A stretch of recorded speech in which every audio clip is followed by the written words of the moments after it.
Hi friends, welcome to my channel daily ஸ்டோரிஸில் இன்றைக்கி நம்ம ஒரு ஏழை உட்கட்டருக்கு எப்படி தங்க கோடரி கிடச்சிது அப்படின்றத இந்த கதையில் பார்க்கலாம். ஒரு ஊரில் ஒரு உட்கட்டர் இருந்தாராம். ஒரு நாள் அவர் காட்டுக்கு மரங்களை வெட்டுறதுக்காக போனாராம்.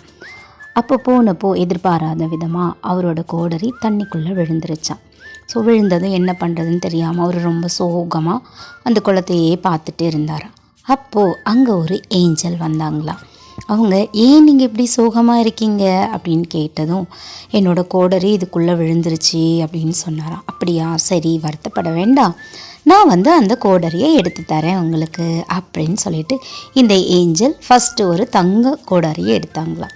அப்போ அவர்கிட்ட காமிச்சு கேட்கும்போது அவர் சொன்னாராம், இல்லை இது என்னோடய கோடரி கிடையாது, என்னோடது இரும்புனால் செய்யப்பட்டது அப்படின்னு சொன்னாராம். சரின்னு திரும்பியும் உள்ளே போயிட்டு இன்னொரு சில்வர் கோடாரி எடுத்துகிட்டு கொடுத்தாங்களாம். அதையும் பார்த்துட்டு இவர் இல்லை இது என்னோடது கிடையாது, என்னோடது இரும்பு கோடாரி அப்படின்னு சொன்னாராம். அந்த ஏஞ்சல் திரும்பவும் குளத்துக்குள்ளே போயிட்டு இன்னொரு கோடாரி எடுத்துகிட்டு காமிச்சாங்களாம். அது அவரோட கோடாரி தானா. அதை பார்த்த உடனே ஆமாம் இதுதான் என்னோட கோடாரி அப்படின்னு சொல்லவும் தேவதைக்கு ரொம்ப சந்தோஷம்.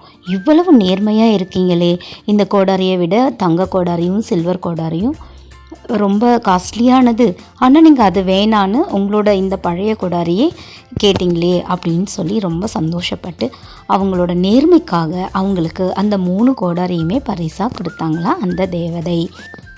சந்தோஷத்தில் இந்த உட்கட்டர் அந்த கோடாரி எல்லாத்தையும் வாங்கிட்டு ஊருக்குள்ளே போயிட்டு எல்லார்கிட்டையும் சொன்னாராம், எனக்கு குளத்தில் இருந்த தேவதை இந்த தங்க கோடாரியும் சில்வர் கோடாரியும் பரிசாக கொடுத்தாங்க அப்படின்னு சொல்லிட்டு.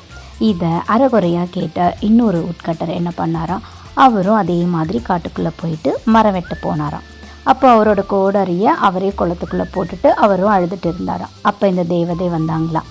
தேவதை வந்ததும் என்ன பண்ணாங்க, இதே மாதிரி ஃபஸ்ட்டு ஒரு தங்க கோடாரியை கொடுத்ததும் இவர் உடனே, இவருக்கு ஃபுல்லாக என்ன நடந்ததுன்னு தெரியாது இல்லையா, ஆமாம் இதுதான் என்னோடய கோடாரி அப்படின்னு சொல்லி சொன்னாராம். கோபமான ஏஞ்சல் என்ன பண்ணிச்சான், நீங்கள் பொய் சொல்கிறீங்க, இது உங்களோட கோடரி கிடையாது அப்படின்னு சொல்லிட்டு அவரோட கோடரியும் எடுத்து கொடுக்காம போயிட்டாங்களாம். ஃபஸ்ட்டு உட்கட்டர் நேர்மையாக இருந்ததுனால அவருக்கு அவரோட கோடரியும் அது கூடவே சேர்ந்து தங்கத்தாலான கோடரியும் சில்வரில் இருக்கிற கோடரியும் அவருக்கு கிடச்சிது. ரெண்டாவதாக இருந்த உட்கட்டர் அவர் நேர்மையாக இல்லாததுனால அவரோட கோடரியையும் அவர் இழந்துட்டார். ஸோ நேர்மையாக இருந்தால் நமக்கு எல்லாமே நல்லதாக நடக்கும்.